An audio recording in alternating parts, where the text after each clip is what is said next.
الحمد لله نحمده ونستعينه ونستغفره ونؤمن به ونتوكل عليه ونعوذ بالله من شرور أنفسنا ومن سيئات أعمالنا من يهده الله فلا مضل له ومن يضلله فلا هادي له ونشهد أن لا إله إلا الله وحده لا شريك له ونشهد أن سيدنا وسندنا وحبيبنا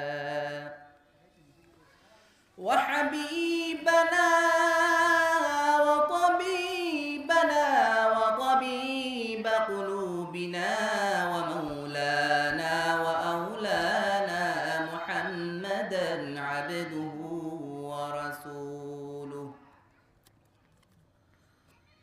أرسله الله تعالى بالحق بشيرا ونذيرا وداعيا إلى الله بإذنه وسراجا منيرا اللهم صل على محمد وعلى آل محمد كما صليت على إبراهيم وعلى إنك حميد مجيد اللهم بارك على محمد وعلى آل محمد كما باركت على إبراهيم وعلى آل إبراهيم إنك حميد مجيد أما بعد فقد قال الله تعالى في كلامه المجيد وفرقانه الحميد أعوذ بالله من الشيطان الرجيم بسم الله الرحمن الرحيم يا أيها الذين آمنوا اجتنبوا كثيرا من الظن إن بعض الظن إثم ولا تجسسوا ولا يغتب بعضكم بعضا أيحب أحدكم أن يأكل لحم أخيه ميتا فكرهتموه واتقوا الله إن الله تواب رحيم وقال رسول الله صلى الله عليه وسلم البادي بالسلام بريء من الكبر صدق الله العظيم وصدق رسوله النبي الكريم সবাই একটু জিকির করি লা ইলাহা ইল্লাল্লাহ লা ইলাহা ইল্লাল্লাহ لا إله إلا الله لا إله إلا الله لا إله إلا الله محمد رسول الله صلى الله عليه وسلم الحمد لله মহান আল্লাহ পাকের দরবারে লাখ কোটি শুকরিয়া যে আল্লাহ পাক রব্বুল আলামিন আমাদেরকে এই দামি একটা মজলিসের মধ্যে কিছু দিনই আলোচনা বলা এবং শোনার জন্য তৌফিক দান করেছেন। এই জন্য আল্লাহ পাকের দরবারে দিল থেকে শুকরিয়া আদায় করে বলে আলহামদুলিল্লাহ। সম্মানিত উপস্থিতি, নেক কাজের তৌফিক হওয়া এটা বড় নেয়ামত, আল্লাহর পক্ষ থেকে বড় একটা নেয়ামত। আল্লাহ তাআলা যাকে ইচ্ছা তাকে এই নেয়ামত দান করেন না, একমাত্র যাকে পছন্দ করেন, মোহাব্বত করেন, তাকেই আল্লাহ পাক রব্বুল আলামিন নেয়ামত দান করেন। মুহতারাম হাজরিন, আমি আপনাদের সামনে একটা কোরআন শরীফের আয়াত এবং একটা হাদিস শরীফ পাঠ করেছি। আমি এই কোরআনের আয়াত এবং হাদিস শরীফের আলোকে সংক্ষিপ্তভাবে কিছু আমলের কথা বলে আমি আমার আলোচনা শেষ করব। আপনারা শুরু থেকে শেষ পর্যন্ত থাকবেন তো ইনশাআল্লাহ? কারা কারা থাকবেন একটু হাতটা দেখাই তো। আল্লাহ তাআলা সবাইকে যেন তৌফিক দান করে এবং কবুল করেন। সবাই বলে আমিন, আরো জোরে বলে আমিন। সম্মানিত মুসলিম কারাম, আমরা মানুষ জাতি, স্বভাবগতভাবে আমরা সবাই কিন্তু সবার কাছে প্রিয় হতে চাই, তাই না? আমরা কিরকম? আমরা সন্তান, আমরা আমাদের বাবা মায়েদের কাছে আমরা প্রিয় সন্তান হতে চাই, তাই না? ধরেন আমাদের যদি 4-5 জন ভাই থাকে, সব সময় মনে চাবে যে কি আমি যদি বড় হই বা ছোট হই, যেই হই, বাবা মা যেন আমাকে বেশি আদর করেন। এটা আমরা সবাই চাই না? কি বলেন, চাই না? সন্তান পিতামাতার কাছে আপন হতে চায়, পিতামাতাও সন্তানের কাছে আপন হতে চায়, ভাই বোনের কাছে আপন হতে চায়, বোন ভাইয়ের কাছে আপন হতে চায়, দাদা নাতির কাছে আপন হতে চায়, নাতিও তার দাদা নানার কাছে আপন হতে চায়, স্বামী স্ত্রীর কাছে আপন হতে চায়, স্ত্রী ও স্বামীর থেকে ভালোবাসা পেতে চায়, স্বামীর প্রিয় হতে চায়। কিন্তু আমরা কোনো সময় চিন্তা করি না, আমরা দুনিয়ার সব ভালোবাসাকে পিঠের পিছনে নিক্ষেপ করে একমাত্র আমার মাওলা পাকের ভালোবাসা দিলে গ্রহণ করে আমি মাওলার কাছে কিভাবে প্রিয় হতে পারবো, এই ফিকিরটা আমরা করি না। ঠিক কিনা বলেন? এই ফিকিরটা আমরা করি না। শুধু চিন্তা আমরা কিভাবে মানে আমাদের বড় যিনি আছেন তার কাছে কিভাবে আপন হতে পারবো। বিশেষ করে দেখেন, ধরেন কোনো একটা অফিসের মধ্যে ম্যানেজার থাকে না, বস থাকে না, কর্মচারীরা কিন্তু চায় ওই বসের প্রিয় হতে, তাই না? স্যার স্যার বলে না, সব সময় স্যার স্যার বলে। আমি একটা অফিসে গিয়েছিলাম একটা কাজে, এসিলেন্ট অফিসে। এসিলেন্ট ছিল আমার বন্ধু মানুষ। উনি ওনার অফিসে ওনার চেয়ারে বসা দেখলাম বিভিন্ন মানুষ, বিশেষ করে ওখানে কর্মচারী যারা আছে, প্রত্যেকটা কথার সাথে সাথে জি স্যার জি স্যার জি স্যার। বিশেষ করে আপনারা আমার থেকে ভালো জানবেন, আমি বিশেষ করে ওইসব অফিসে বেশি যাতায়াত হয় না তো, কিন্তু একবার গিয়েছিলাম, দেখছিলাম যে তারা এত পরিমাণ স্যার স্যার বলে, যদি এত পরিমাণ আল্লাহ আল্লাহ বলতো, মনে হয় আল্লাহ তাআলা আল্লাহর ওলি হিসেবে তাদেরকে কবুল করে ফেলতেন। ঠিক কিনা বলেন? এত পরিমাণ কি জন্য? ওই যে একটু বুঝছেন না, একটু টাকা পয়সা, একটু চাকরির লোভ আর কি। তারা চাকরিকে নাউজুবিল্লাহ, তারা কি বলবো, মনে হয় যে রব মনে করে চাকরি আমাকে খাওয়ায়, এরকম। নাউজুবিল্লাহ, নাউজুবিল্লাহ বলেন না সবাই? এরকম মনে করে চাকরিটাই আসল। খুব ভয় পায়, চাকরিটা যদি চলে যায় তাহলে কিভাবে আমি আমার সংসার চালাবো। আমার মালিক যে আমাকে খাওয়ায়, আমার মালিক যে আমাকে প্রতিপালন করে, এই ইয়াকিন আমাদের দিলের মধ্যে নাই। মোহতারাম হাজির, যারা বলতেছিলাম সবাই সবার কি চায়? ভালোবাসা পেতে চায়। আমার মালিকের ভালোবাসা কিভাবে পাইতে পারবো? এই জন্য 10টা আমল করতে হবে। অনেক আমল আছে, সংক্ষিপ্তভাবে আমি 10টা আমলের কথা বলবো। কয়টা আমল বলেন? আপনারা সবাই মনে রাখতে পারবেন তো ইনশাআল্লাহ? যদি 10টা আমল ঠিক মতো করতে পারেন, তাহলে শুধু আল্লাহর কাছে না, দুনিয়ার সমস্ত মাখলুকের কাছে তো আপন হবেনই, আল্লাহ তাআলার কাছেও আপন হবেন। মাখলুকও ভালোবাসবে, আল্লাহও ভালোবাসবে। বলেন, মাখলুকও ভালোবাসবে, আর কে ভালোবাসবেন? সবার কাছে আমি কি হতে পারবো? প্রিয় হতে পারবো, ভালোবাসার ব্যক্তি হতে পারবো। বলেন কয়টা আমল? 10টা আমল। এর মধ্যে সর্বপ্রথম আমল ধরেন আগে সালাম দেওয়া। বলেন কি করা? আগে সালাম দেওয়া। আপনি যদি আগে সালাম দেন,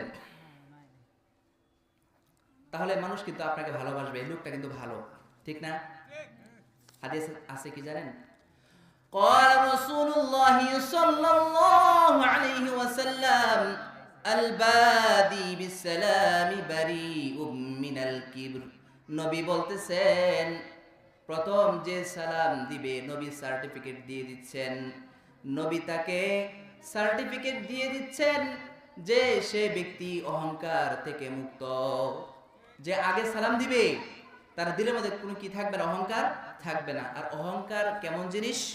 হাদিসে কুদসিতে আছে, 3 কিতাবের হাদিস, মুসলিম শরীফ, মুসনাদে আহমদ এবং আবু দাউদ শরীফের হাদিস। কয় কিতাবের হাদিস? 3 কিতাবের হাদিস। عن أبي هريرة رضي الله تعالى عنه قال قال رسول الله صلى الله عليه وسلم قال الله تعالى عز وجل الكبرياء ردائي والعزمة إزاري فمن نازعني واحدا منها قذفته في النار। হযরত আবু হুরায়রা রাদিয়াল্লাহু তাআলা থেকে বর্ণিত হাদিসটা, নবী বলতেছেন, হাদিসে কুদসি, আল্লাহর কথা, আল্লাহ বলতেছেন, আল কিবরিয়াউ রিদাই ওয়াল আজমাতু ইজারি, বড়াই বরত্ব এবং অহংকার করা এটা হলো আমার চাদর। বরত্ব করা, অহংকারী করা, এটা কি? আল্লাহর কি? চাদর। যে ব্যক্তি আমার চাদরকে টানাটানি করবে, আমার চাদর নিয়ে খেলাধুলা করবে, আমার চাদরকে যে টান দিবে, কাযাফতুহু ফিন্নার, আমি তাকে জাহান্নামের মধ্যে নিক্ষেপ করব। আল্লাহ বলতেছেন কি? আল্লাহ চাদর টানাটানি করলে আল্লাহ কি করবেন? জাহান্নামে নিয়ে যাবেন। আমরা 1 ফোঁটা নাপাক পানি দ্বারা আমাদেরকে আল্লাহ সৃষ্টি করেছেন, তাই না? আমি কি নিয়ে বড়াই করব, বরত্ব করব, অহংকার কি নিয়ে করব? করার মতো কিছু আছে আমাদের?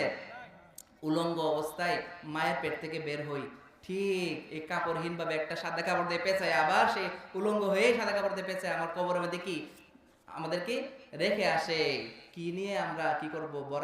বরত্ব করব? কিছুই কিন্তু আমাদের নাই।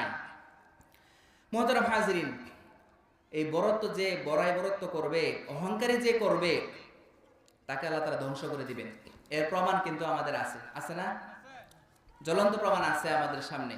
এজন্য অহংকার করতে নাই। হাদিসে আছে, মান তাওয়াদা লিল্লাহ রাফাআহুল্লাহ,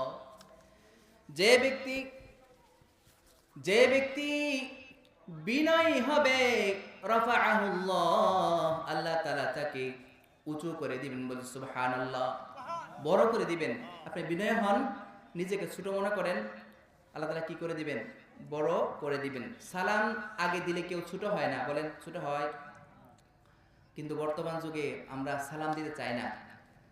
আমরা সালামকে সীমাবদ্ধ করে ফেলেছি পরিচিতদের মধ্যে। হাদিসে আছে কি জানেন? কিয়ামতের একটা আলামত হলো, মানুষ একমাত্র পরিচিত ব্যক্তিদের মাঝে সালামের প্রচলনটা রাখবে, সালাম কিন্তু উঠে যাবে। কিয়ামতের কিন্তু এই আলামতটা আমাদের সামনে, ঠিক না? আপনারাই বলেন, আমরা কি রিকশাওয়ালাদেরকে সালাম দিই? বলেন কেউ দিই? একজন রিকশাওয়ালা নিম্ন শ্রেণীর, ধরেন সে কামাই রোজগার করে, দিনমজুর, সে যদি আমাদের মতো বা কোনো দুনিয়ার বড়দের থেকে যদি সালাম পায়, সে খুশি হয়ে যাবে না? আপনারা কি বলেন, খুশি হবে কিনা বলেন? আসলে ইসলাম তো এটাই। কিন্তু আমরা হায়রে নিজেকে এত বড় মনে করি যে সালাম, তাকে সালাম দিব মানে আমার আসলে বাণিজ্যটা মনে হয় চলে যাবে, ঠিক না? এরকম মনে করি না? অথচ নবী বলতেছেন তিরমিজি শরীফের হাদিস, عن عبد الله بن السلام رضي الله تعالى عنه قال قال رسول الله صلى الله عليه وسلم يا أيها الناس أفشوا السلام وأطعموا الطعام وصلوا الأرحام وصلوا بالليل والناس نيام تدخلون الجنة بسلام. জাযাকাল্লাহ করতে হবে। নবী বলতেছেন ইয়া আইয়ুহান নাস, হে মানুষ, তোমরা চারটা কাজ করো। বলেন কয়টা কাজ? চারটা কাজ করো, আঙ্গুল দিয়ে হিসাব করে মনে রাখেন। নবী বলতেছেন চারটা কাজ যদি ঠিকমতো করতে পারো, তাদখুলুনাল জান্নাতা বিসালাম, শান্তিতে জান্নাতে যেতে পারবে। এক নম্বর কাজ, এক নম্বর আমল। নবী বলতেছেন আফশুস সালাম, তোমরা সালামের প্রচার প্রসার করো। এই সালামের প্রচার প্রসার কিন্তু আমাদের থেকে চলে গেছে। বেশি করে কি করতে হবে? সালাম দিতে হবে। দুই নম্বর আমাল, ওয়া আতইমুত তাআম, খাবার খাওয়াও। খাবার খাওয়াতে হবে, গরিবদেরকে খাবার খাওয়াতে হবে। আমার ঘরের মধ্যে আমি পেট ভরে খেলাম, আমার প্রতিবেশী যদি উপবাস থাকে আমি কিন্তু জান্নাতে যেতে পারবো না। কিন্তু আমরা কয়জন আছি যে আমরা একটু খোঁজ খবর নিই যে আমার প্রতিবেশীটা, পাশের ঘরের মানুষটা উপবাস আছে না সে খাইছে, আমরা খোঁজ খবর রাখি। বলেন কিভাবে জান্নাতের আশা করি আমরা? খাঁটি মুসলমান আমরা হতে পারলাম না। বর্তমান তো একটা যুগ আছে, ধরেন আমাদের গ্রামগঞ্জে একজন লোক যদি অসহায় ডাক দেয় আমরা কিন্তু 2-4 জন চলে আসে। কিন্তু বিদেশে এমন একটা অবস্থা, পাশের ভাষায় আপনারা খোঁজ খবর নিয়ে দেখেন, পাশের ফ্ল্যাটে, পাশের বিল্ডিংয়ে যদি কেউ মারা যায়, লাশটা পর্যন্ত দেখতে আসে না, দেখা দূরে থাকে, একটু সাহায্য করবে এরকম আসে না। জাপানের একটা ঘটনা শুনেন। জাপানে বর্তমান কি অবস্থা জানেন? দেখেন বর্তমান জাপানে কেউ যদি মারা যায়, মারা যাওয়ার আগে একটা টিম আছে, ওই টিমের কাছে তারা কি করে নিজের নাম, ঠিকানা, মোবাইল নাম্বার লিখে টাকা পয়সা জমা দিয়ে আসে। মারা যাওয়ার পরে যখন গন্ধ ছুটে, কারণ দেখার তো কেউ নাই, ছেলে সন্তান তো তাদের হক মনে করে না, বিধর্মী কি হক মনে করবে? আমরা ইসলাম ধর্মে আমরা কুরআন হাদিস জানি, পিতা মাতার কি হক আছে, সন্তানের কি হক আছে, এগুলো তো আমরা জানি। তারা তো আর এগুলো জানে না, মানেও না।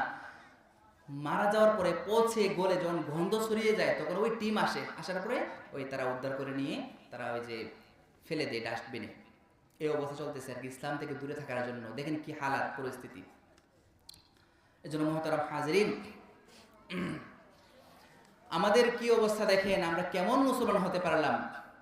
গরিবকে খাবার খাওয়াই না, যদি খাবার খাওয়াই কি করে জানেন? কি পরিস্থিতি দেখেন। এই বর্তমান শীতকাল না, দেখবেন বিভিন্ন জায়গায় কম্বল বিতরণ করে না? ধরেন 100টা কম্বল নিয়ে আসছে কোনো একটা ফান্ড থেকে, তহবিল থেকে 100টা কম্বল নিয়ে আসছে। 10টা কম্বল, 5টা কম্বল দিয়ে একটা ভিডিও করবে, ছবি তুলবে, তারা তোলার পরে প্রচার করে দিবে, বলবে যে সবগুলো দেওয়া হয়ে গেছে। কিন্তু খোঁজ খবর নিয়ে দেখেন তাদের বাসায় এগুলো পাওয়া যাবে খোঁজ নিলে। কি বলেন, ঠিক কিনা? মুহতারাম হাজিরিন, শেষ জমানায় চলে আসছে আমরা। 2 নম্বর আমল, 1 নম্বর আমল কি বলছি? আফশুস সালাম, সালাম বেশি বেশি দেওয়া। 2 নম্বর খাবার খাওয়ানো। 3 নম্বর ওয়াসিলুল আরহাম, আত্মীয়তার সাথে, আত্মীয়র সাথে সম্পর্ক ঠিক রাখা। বর্তমান কি বলবো, গরিব আত্মীয় স্বজন আছে না, যারা গরিব তাদের আমরা খোঁজ খবর নিই না। অসুস্থ হলে দেখতেও যেতে হয় না, পেরেশানিতে পড়লে আপন ভাই, ধরেন 3 ভাই, 3 ভাইয়ের মধ্যে একজন গরিব আর একজন খুব ধনী, দেখবেন ওই যে 3 নম্বর ভাই, তারা দেখবেন ওই ধনী যে আছে না, তার সাথে সুসম্পর্ক বেশি, ওই গরিবটার কাছেও যায় না। কেন? তার সাথে সম্পর্ক হলে কিছু পাবে, বুঝছেন না? মেহমানদের এটাও সেই সুন্দর করে আপ্যায়ন করতে পারবে, ঠিক না? আপনারা দেখবেন আপনি যদি কোনো গরিব আত্মীয়র বাসায় যান, সে অনেক খুশি হবে।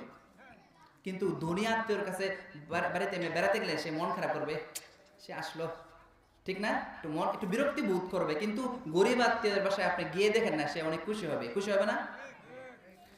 মুহতারাম হাজিরিন, ওয়াসিলুল আরহাম, 3 নম্বর আমল কি করা? আত্মীয়ের সাথে সম্পর্ক ঠিক রাখা, তাদের হক আদায় করা। 4 নম্বর ওয়াসাল্লু বিল্লাইলি ওয়ান নাসু নিয়াম, নবী বলতেছেন তোমরা রাতে নামাজ পড়ো, যে অবস্থায় দুনিয়ার মানুষ ঘুমের সাগরে হাবুডুবু খেতে থাকে, সারা দুনিয়ার মানুষ ঘুমের মধ্যে আছে, সে অবস্থায় উঠে তাহাজ্জুদের নামাজ পড়ো। এই 4টা আমল করলে কোথায় যেতে পারবে বলেন? জান্নাতে সহজ যেতে পারবে। এই 4 নম্বর আমলটায় শীতকালে গরম বিদেশি লেপ কম্বলের নিচ থেকে উঠে মসজিদে যাওয়াটা কিন্তু অনেক কষ্টকর বিষয়। কিন্তু আমার আল্লাহ তাকিয়ে থাকেন কোন বান্দাটা উঠে শীতের রাতে একটু আমার ইবাদত করে আমাকে ডাকে। আল্লাহ তাআলা যেন আমাদের সবাইকে তৌফিক দান করুন। আমরা সবাই বলি আমিন, আরো জোরে বলি আমিন। মোহতারাম হাজিরিন, তাহলে 1 নম্বর কি করা? বেশি বেশি 1 নম্বর আমল, 10টার মধ্যে 1 নম্বর আমল কি? বেশি বেশি কি করা? সালামের প্রচার প্রসার করা। 2 নম্বর হাসি মুখে কথা বলা। 2 নম্বর কি করা? হাসি মুখে কথা বলা। হাসি মুখে কথা বলা এটাও কিন্তু একটা গুরুত্বপূর্ণ ইবাদত।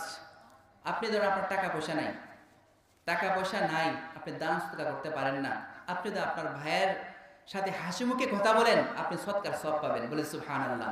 আমার কথা নাই, নবী বলতেছেন, তিরমিজি শরীফের হাদিস, ক্বালা an-নবী সাল্লাল্লাহু আলাইহি ওয়াসাল্লাম তাবাসসুমুকা ফি ওয়াজহি আখিকা সাদাকাহ। নবী বলতেছেন, তুমি যদি তোমার ভাইয়ের সামনে হাসি মুখে কথা বলো তাহলে এটা তোমার জন্য সাদাকা, সাদাকার সওয়াব দিবেন হাসি মুখে কথা বললে। তাহলে 2 নম্বরে আমল কি বললাম? হাসি মুখে কি করা? কথা বলা। 3 নম্বরে আমল কম কথা বলা। কি বললাম? কম কথা বলা। এই আমলগুলো করলে কি হবে? বান্দার কাছেও প্রিয় হবেন, আল্লাহর কাছেও কি হবেন? প্রিয় হবেন। 3 নম্বর আমল কম কথা বলা। আসলে আমাদের একটা খারাপ অভ্যাস, বেশি কথা বলি, ঠিক না? আর যারা বেশি কথা বলে তাদেরকে কেউ পছন্দ করে না। দেখেন খোঁজ নিয়ে অনেক সময় পরিচয় দেয়, ওই লোকটা কোন লোকটা, ওই যে বেশি কথা বলে যে ওই লোকটা, আমরা এরকম পরিচয় দেওয়া হয় না? কি জন্য? কেউ পছন্দ করে না, এই জন্য সে পরিচয় দেয় যে বেশি কথা বলেছে এই লোকটা আর কি, এরকম বলে না? আপনারা কি বলেন? হাদিসে আসে, তিরমিজি শরীফের হাদিস, নবী বলতেছেন, ক্বালা রাসূলুল্লাহ সাল্লাল্লাহু আলাইহি ওয়াসাল্লাম লা তুকসিরুল কালামা বিগাইরি যিকরিল্লাহি ফাইন্না কাসরাতাল কালামি বিগাইরি যিকরিল্লাহি কাসওয়াতুন লিল কলব। নবী বলতেছেন, লা তুকসিরুল কালাম বিগাইরি যিকরিল্লাহ, তোমরা আল্লাহর জিকির ব্যতীত বেশি কথা বলিও না। বেশি কথা যদি বলো আল্লাহর জিকির ব্যতীত তাহলে কি হবে? ফাইন্না কাসরাতাল কালাম বিগাইরি যিকরিল্লাহি কাসওয়াতুন লিল কলব। নবী বলতেছেন, তোমরা যদি জিকির ব্যতীত বেশি কথা বলো তাহলে তোমাদের অন্তর কঠিন হয়ে যাবে, শক্ত হয়ে যাবে। আর অন্তর যদি কঠিন হয়, শক্ত হয়, তাহলে কিরকম হবে? ওয়াইন্না আবাদান নাসি মিনাল্লাহি আল কলবুল কাসি। নবী বলতেছেন, যার অন্তর, যার হৃদয় সবচেয়ে বেশি শক্ত, বেশি কথা বলার কারণে শক্ত হয়ে যায়, সে আবাদান নাস মিনাল্লাহ, মানুষের মধ্যে থেকে আল্লাহর থেকে সবচেয়ে বেশি দূরে, আল্লাহর থেকে কি সবচেয়ে বেশি সে দূরে চলে যাবে, আল্লাহর রহমত থেকে দূরে সে সরে যাবে। এজন্য কম কথা বলবো। আসলে আমরা যে কথাটা বলি না, এটা কিন্তু কিতাবে লেখা হয়ে যায়, ফেরেশতারা কিন্তু লেখে। সূরা কাফে আল্লাহ তাআলা বলতেছেন, মা ইয়ালফিযু মিন কাওলিন ইল্লা লাদাইহি রাকীবুন আতীদ।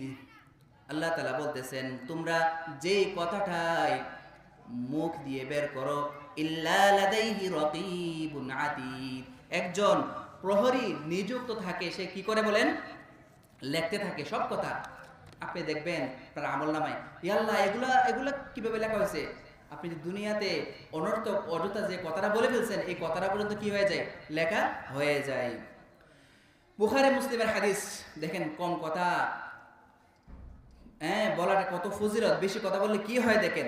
নবী বলতেছেন, বুখারী মুসলিমের হাদিস, নবী বলতেছেন, ক্বালা রাসূলুল্লাহি সাল্লাল্লাহু আলাইহি ওয়াসাল্লাম মান কানা ইউমিনু বিল্লাহি ওয়াল ইয়াউমিল আখিরি ফালইয়াকুল খায়রান আও লিয়াসমুত। নবী বলতেছেন, যে ব্যক্তি আল্লাহর উপর ঈমান রাখে, আখিরাতের উপর ঈমান রাখে, বিশ্বাস করে, যদি আল্লাহর উপর ঈমান রাখে, আখিরাতের উপর ঈমান রাখে, তাহলে সে যেন ভালো কথা বলে আর নাহলে চুপ থাকে। সে যেন কি করে? ভালো কথা বলে আর নাহলে কি? চুপ থাকে।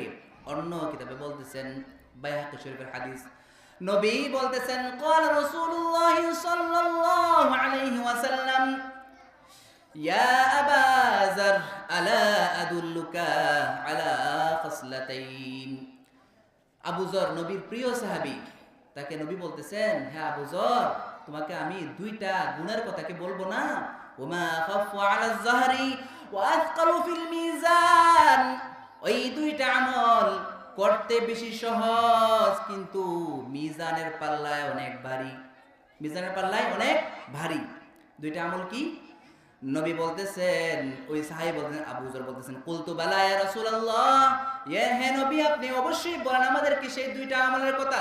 নবী বলতেছেন, তুলুস সামতি ওয়া হুসনুল খালক। তুলুস সাম, লম্বা সময় চুপ থাকা, কম কথা বলে লম্বা সময় চুপ থাকা একটা আমল। 2 নম্বর ওয়া হুসনুল খালক, উত্তম চরিত্র, আখলাক সুন্দর হওয়া। এই দুইটা আমল যার থাকবে, হ্যাঁ, আল্লাহ তাআলা তার দাড়ি পাল্লার মধ্যে ওই নেক আমলের ওজনটা বাড়ায় দেন, বলে সুবহানাল্লাহ। মুসনাদ আহমদ এবং তিরমিজি এবং দারমি শরীফের আরেকটা হাদিস, নবী বলতেছেন, ক্বালা রাসূলুল্লাহ সাল্লাল্লাহু আলাইহি ওয়াসাল্লাম, মান সামাতা নাজা। যে চুপ থাকলো সে মুক্তি পাইল। সাধারণ একটা উদাহরণ বলি, কিরকম দেখেন, ধরেন একটা মার্ডার কেস, গোয়েন্দা আসে, ডিবি পুলিশ সিভিল ড্রেসে আসছে, আসার পরে যাচাই বাছাই করতেছে কে হত্যাটা করলো, মার্ডারটা কে করলো। এখন আপনার এই কাছে আসার পর আপনি কি করছেন, বেশি কথা বললে বিষয়টাকে আপনি ঘুরায় ফেলছেন, পেঁচায় ফেলছেন। ওই বেশি কথা বলার কারণে সে কিন্তু আপনাকে সন্দেহ করতে পারে, পারে না বলেন? পারে কিনা বলেন? আপনি কিন্তু নির্দোষ, আপনার কোনো দোষ নাই, কিন্তু আপনি মানুষকে হয়তো বিপদে ফেলানোর জন্য বা যে কোনো মূল্যে আপনার একটা দোষ, বেশি কথা বলা, আপনি বেশি কথা বলছেন, আপনাকে সন্দেহের তালিকাভুক্ত সে কি ওই ডিবি পুলিশ করে ফেলবে। এই জন্য নবীর হাদিস বাস্তবিক শর্ত, মান সামাতা নাজা, যে চুপ থাকবে সে কি মুক্তি পাবে। মুহতারাম হাজরিন, নবী আরো বলতেছেন, আমার নবী কেমন ছিলেন দেখেন এই বিষয়ে। জাবের বলতেছেন, আন জাবির রাদিয়াল্লাহু তাআলা আনহু قال, জাবের বলতেছেন, كان رسول الله صلى الله عليه وسلم طويل الصمت وقليل الضحك। নবী কেমন ছিলেন? নবী طويل الصمت, বেশি চুপ থাকতেন, লম্বা সময় চুপ থাকতেন, وقليل الضحك, কম হাসতেন। কি করতেন? কম হাসতেন। আরেকটা হাদিস দেন, বাইহাকী শরীফের হাদিস, নবী বলতেছেন, قال رسول الله صلى الله عليه وسلم, إن أكثر خطايا ابن آدم في لسانه। নবী বলতেছেন, বনি আদমের সবচেয়ে বেশি গুনাহ হয় মুখের কারণে। বনি আদমের সবচেয়ে বেশি গুনাহ হয় কিসের কারণে বলেন? হ্যাঁ, মুখের কারণে সবচেয়ে বেশি কি হয়? গুনাহ হয়। কারণ সাধারণ দেখেন, বেশি কথা বললে কিন্তু মিথ্যা কথা মুখ দিয়ে বের হয় না, গীবত বের হয়, হ্যাঁ, পরনিন্দা, চুগলখড়ি, এগুলো হ্যাঁ মুখ দিয়ে গুনাহগুলো বের হয়ে যায়। গালাগালি করতে মনে চায় বা গালি বের হয়ে যেতে পারে, মুখকে যদি হেফাজত রাখি অনেক কি হয়, অনেক গুনাহ থেকে হেফাজত থাকা যায়। বাইহাকী শরীফের আরেকটা হাদিসে আছে, দেখেন চুপ থাকার ফজিলত কিরকম। قال رسول الله صلى الله عليه وسلم, مقام الرجل للصمت أفضل من عبادة 60 سنة। আমার নবী বলতেছেন যে চুপ থাকবে, চুপ থাকার কারণে ওই ব্যক্তির মর্যাদা আল্লাহ পাক রব্বুল আলামিন 60 বছর ইবাদত করা থেকে উত্তম লিখেছেন। 60 বছর, 60 বছর কেউ যদি ইবাদত করে, ইবাদত করলে যে ফজিলত, আর যে ব্যক্তি কি চুপ থাকলো, চুপ থাকাকে নিজের অভ্যাসে পরিণত করলো, তাকে আল্লাহ পাক রব্বুল আলামিন 60 বছর ইবাদত করার ফজিলত তার আমল নামায় লিখে দিবেন, বলে সুবহানাল্লাহ। মুহতারাম হাজিরিন, তিরমিজি শরীফে আরেকটা হাদিস আছে, قال رسول الله صلى الله عليه وسلم عن عقبة بن عامر رضي الله تعالى عنه قال, قلت يا رسول الله من نجات। হযরত উকবা ইবনে আমির রাদিয়াল্লাহু তাআলা বলতেছেন, তিনি বলতেছেন, কুলতু ইয়া রাসূলুল্লাহ, তিনি বলতেছেন, আমি বললাম, হে আল্লাহর নবী, মান নাজাত, কি আমল করলে নাজাত পাওয়া যাবে? কি আমল করলে কি পাওয়া যাবে? নাজাত পাওয়া যাবে। নবী বলতেছেন, 3টা কাজ করলে, 3টা আমল করলে আল্লাহ পাক রব্বুল আলামিন আমাদেরকে জাহান্নাম থেকে নাজাত দিবেন। বলেন কয়টা আমল? 3টা আমল। 1 নম্বর, আমসিক আলাইকা লিসানাক, তোমার জবানকে তুমি কি করো? সংযত রাখো, হেফাজত করো। কয় নম্বর আমল? 1 নম্বর। 2 নম্বর, ওয়াল ইয়াসাকা বাইতুক, ঘরে অবস্থান করো। আসলে ঘরে অবস্থান করা বর্তমান জমানায় কিন্তু ঘরে অবস্থান করা একটা বড় একটা আমল। ঘরে বেশি থাকা, বাহিরে প্রয়োজন ছাড়া না যাওয়া। ধরেন শেষ জমানায় নবী বলতেছেন এমন একটা সময় আসবে যে সময়ের মধ্যে বিসমিল্লাহ,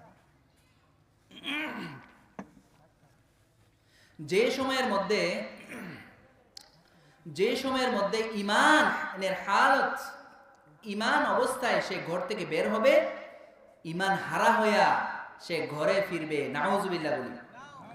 এই জমানা কিন্তু চলে আসছে। আপনি ঘর থেকে বের হলে নজরে হেফাজত করা কিন্তু কঠিন হয়ে যাবে। শেষ যুগ, এমন একটা অবস্থা হাদিসে আছে যে মহিলারা কাপড় পরেও উলঙ্গ থাকবে।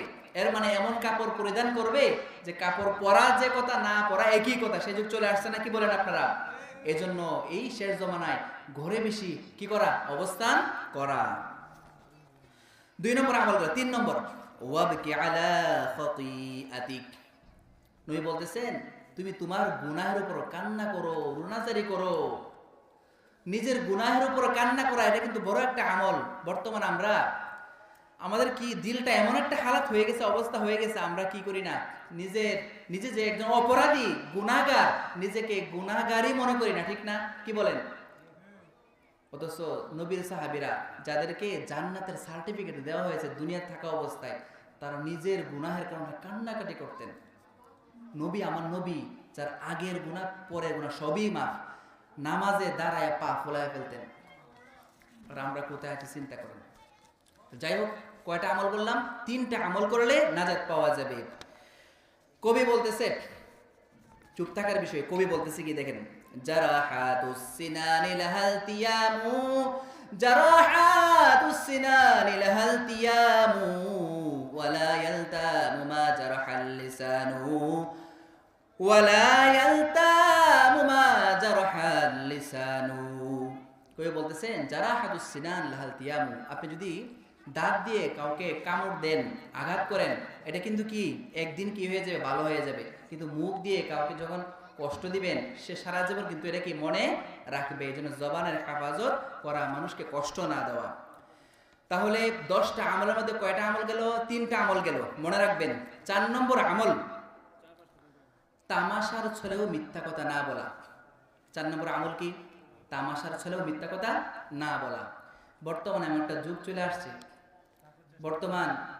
যুগ চলে আসছে, মানুষ তামাশার ছলে বিভিন্ন কথা বলে। এমনকি এই কনফারেন্সের আয়োজন করে, কে কত বেশি মানুষকে হাসাতে পারবে, মিথ্যা কথা বলে, বিভিন্ন কথা বলে হাসাতে পারবে, এরকম হাস্য কৌতুকের।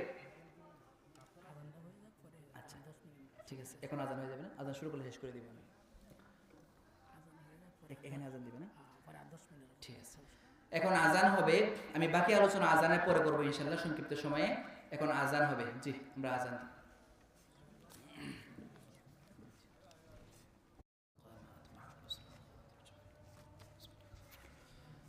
আলহামদুলিল্লাহ, আমরা শুনতেছিলাম আল্লাহ এবং বান্দার কাছে প্রিয় হওয়ার 10টা আমলের 4 নম্বর আমলের কথা শুনতেছিলাম। মনে আছে কিনা আপনাদের? বলেন। 4 নম্বর আমল বলতেছিলাম তামাশার ছলেও মিথ্যা কথা না বলা। যে ব্যক্তি তামাশার ছলে মিথ্যা কথা বলবে তার অবস্থা কি হবে? 3 কিতাবের হাদিস, তিরমিজি, আবু দাউদ, মুসনাদ আহমদের হাদিস। নবী বলতেছেন, ক্বালা রাসূলুল্লাহ সাল্লাল্লাহু আলাইহি ওয়াসাল্লাম, ওয়াইলুল লিল্লাযী ইউহাদ্দিসু ফায়াকযিবু লিইয়ুযহিকা বিহিল কওমু, ওয়াইলুল লাহু থুম্মা ওয়াইল। নবী বলতেছেন যে ধ্বংস ওই ব্যক্তি যে কথা বলবে যাতে মানুষ হাসে। মানুষ কি হাসে? সে যেন ধ্বংস ধ্বংস ধ্বংস।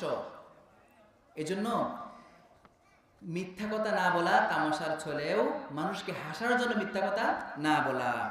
কয় নম্বর গেল?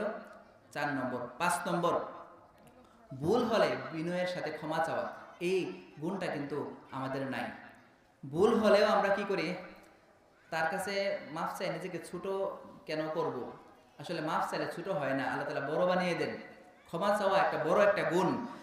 সূরা শুরার 40 নম্বর আয়াতে আল্লাহ তাআলা বলতেছেন ফামান আফা ওয়া আসলাহা ফাআজরুহু আলাল্লাহ, যে ব্যক্তি মাফ করবে এবং সংশোধন হয়ে যাবে ফাআজরুহু আলাল্লাহ, তার প্রতিদান আল্লাহ তাআলা দিবেন।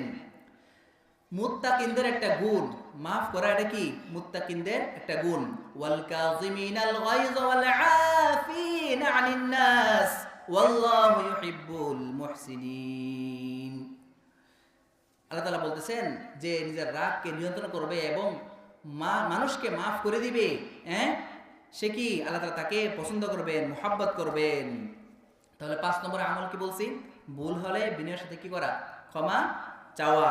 6 নম্বর আমল অন্যের দোষকে গোপন রাখা। বর্তমানে আসলে আমাদের কি অবস্থা জানেন? এগুলো হচ্ছে আমাদের রূপ। বিসমিল্লাহ। আমাদের রূপ, বাস্তবিক রূপ। যদি মানুষ কোনো ভুল করে ফেলে, এটা অন্যের কাছে যতক্ষণ পর্যন্ত না বলবো ততক্ষণ পর্যন্ত নিজের পেটের ভাত হজম হবে না। এরকম আছে কিনা বলেন? আছে না? আসলে এটা কিন্তু একটা বড় একটা দোষ। অথচ হাদিস আছে, মুসলিম শরীফের হাদিস, নবী বলতেছেন ক্বালা রাসূলুল্লাহি সাল্লাল্লাহু আলাইহি ওয়াসাল্লাম মান সাতারা মুসলিমান সাতারাল্লাহু ফিদ দুনিয়া ওয়াল আখিরাহ, যে ব্যক্তি অন্য মুসলমানের কি করবে? দোষ ত্রুটি গোপন রাখবে, আল্লাহ তাআলা দুনিয়াতে এবং আখিরাতে তার দোষ ত্রুটি গোপন রাখবেন। তাহলে কয় নম্বর আমল গেল? 6 নম্বর। 7 নম্বর মানুষের প্রতি সুধারণা রাখা। আমি 5-7 মিনিটের ভিতরে আলোচনা শেষ করে দিচ্ছি, আপনারা সবাই বসেন, তারপর নামাজ হয়ে যাবে। মানুষের প্রতি সুধারণা রাখা, এটা কিন্তু বড় একটা গুণ। আল্লাহ তাআলা বলতেন সূরা হুজুরাতের 12 নম্বর আয়াতে, ইয়া আইয়ুহাল্লাযীনা আমানু ইজতানিবু কাসীরাম মিনাজ-যন্ন ইন্না বা'দাজ-যন্নি ইসম। আল্লাহ তাআলা বলতেছেন, হে ঈমানদারগণ, ইজতানিবু কাসীরাম মিনাজ-যন্ন, তোমরা অনেক ধারণা থেকে বেঁচে থাকো, কেননা ইন্না বা'দাজ-যন্নি ইসম, কিছু ধারণা আছে এগুলো গুনাহ, এগুলো ধারণা করলে গুনাহ হবে। ওয়ালা তাজাসসু, তোমরা মানুষের দোষগুলো খুঁজে খুঁজে বের করো না। ওয়ালা ইয়াগতাব বা'দুকুম বা'দা, পরস্পরে একজন আরেকজনের কি করো না? গীবত করিও না। গীবত করলে কি রকম হবে? আল্লাহ তাআলা বলতেছেন আইয়ুহিব্বু আহাদুকুম আইয়াকুলা লাহমা আখিহি মাইতান ফাকারিহতুমু। আল্লাহ তাআলা বলতেছেন তোমরা তোমাদের কেউ কি পছন্দ করবে তার মৃত ভাইয়ের গোশত খেতে? গীবত করা মানে কি? মৃত ভাইয়ের কি খাওয়া? গোশত খাওয়া। আল্লাহ বলতেছেন ওয়াত্তাকুল্লাহ, আল্লাহকে কি করো? ভয় করো। তাহলে 7 নম্বর আমল কি বলছে? মানুষের প্রতি কি রাখা? সুধারণা রাখা। 8 নম্বর রাগ নিয়ন্ত্রণ করা। কি করা? রাগকে নিয়ন্ত্রণ করা। রাগ নিয়ন্ত্রণ করলে মানুষ কিন্তু আপনাকে ভালোবাসবে। ভালোবাসবে না? আল্লাহর কাছেও, আল্লাহর ভালোবাসাও আপনি কি পাবেন, আল্লাহর কাছেও ভালো থাকতে পারবেন। নবীর হাদিসে কি বলে দেখেন, যে রাগ নিয়ন্ত্রণ করবে, রাগকে নিজে নিয়ন্ত্রণ রাখবে, তার জন্য জান্নাত আছে। নবী বলতেছেন ক্বালা রাসূলুল্লাহি সাল্লাল্লাহু আলাইহি ওয়াসাল্লাম লা তাগদাব ওয়া লাকাল জান্নাহ, নবী বলতেছেন তুমি রাগ করিও না, তোমার জন্য রয়েছে জান্নাত। পুরস্কার হিসেবে রাগকে নিয়ন্ত্রণ, পুরস্কার হিসেবে কি রয়েছে? জান্নাত আল্লাহ তাআলা দান করবেন। দুনিয়ার সবচেয়ে বাহাদুরকে বলেন যে সবচেয়ে শক্তিশালী নাকি? কি বলেন? এরকম মনে করে না? সবচেয়ে বাহাদুরকে যে নিজের রাগকে কি রাখতে পারবে? নিয়ন্ত্রণ রাখতে পারবে। বুখারী শরীফ হাদিসে বলতেছেন আরেকটা হাদিস, রাগ নিয়ন্ত্রণ করার ফজিলত। বুখারী শরীফের হাদিসে আছে, নবী বলতেছেন ক্বালা রাসূলুল্লাহি সাল্লাল্লাহু আলাইহি ওয়াসাল্লাম ইন্না রাজুলান আতান নাবিয়্য সাল্লাল্লাহু আলাইহি ওয়াসাল্লাম ক্বাল আওসিনি ক্বালা লা তাগদাব ফারাদ্দাদা মিরারান ক্বালা লা তাগদাব। এক ব্যক্তি নবীর কাছে আসলেন, আসার পর জিজ্ঞেস করতেছেন, হে নবী আপনি ওসিয়ত করেন। নবী কিন্তু নসিহতের কথা বলেন না, নসিহত সাধারণ একটা উপদেশ। ওসিয়ত মৃত্যুর আগে যেটা করে গুরুত্বপূর্ণ উপদেশ, ওসিয়ত করার জন্য নবীকে বলতেছেন, হে নবী আপনি আমাকে ওসিয়ত করুন। নবী বলতেছেন তুমি রাগ করিও না। ওই সাহাবী আবার বলতেছে ইয়া রাসূলুল্লাহ, হে নবী আপনি আমাকে ওসিয়ত করুন। নবী বলতেছেন লা তাগদাব, রাগ করিও না। আবার জিজ্ঞেস করছেন, আবার বলছেন রাগ করিও না। কত গুরুত্বপূর্ণ আমল রাগ না করা। তাহলে এটা কত নম্বর? 8 নম্বর গেল। 9 নম্বর কথা দিয়ে কথা রাখা। এটা আসলে আমাদের হয়ে গেছে, শেষ করে দিচ্ছি, 2টা আছে আর বাকি। কথা দিয়ে কি রাখা? কথা রাখা। এটা কয় নম্বর? 9 নম্বর। সময় যেহেতু শেষ, আমি শেষ করে দিচ্ছি। 10 নম্বর, আখলাক, চরিত্র কি রাখা? সুন্দর রাখা। আসকালু শাইইন ফি মিজানিল আবদি খুলকুল হাসান। মিজানের পাল্লায় সবচেয়ে বেশি ভারী হবে কোন আমল জানেন? নামাজ না, রোজা না, হজ না, যাকাত না, কোনো কিছুই এত ভারী হবে না যত পরিমাণ ভারী হবে মানুষের কি? খুলুকুল হাসান, উত্তম আখলাক, উত্তম চরিত্র। এই উত্তম চরিত্রের গুণটা দাড়িপাল্লার মধ্যে কি? মিজানের পাল্লায় অনেক কি হবে? ভারী হবে। আল্লাহ তাআলা আমাদের সবাইকে এই 10টা আমলের কথা বললাম, এই 10টা আমল করলে দুনিয়াতে দুনিয়াবাসীর কাছে এবং আল্লাহ তাআলার কাছে আমরা প্রিয় হতে পারবো। আল্লাহ তাআলা সবাইকে আমাদের এই আমল বুঝা এবং করা তৌফিক দান করুন। ওয়া আখিরু দাওয়ানা আলহামদুলিল্লাহি রাব্বিল আলামিন।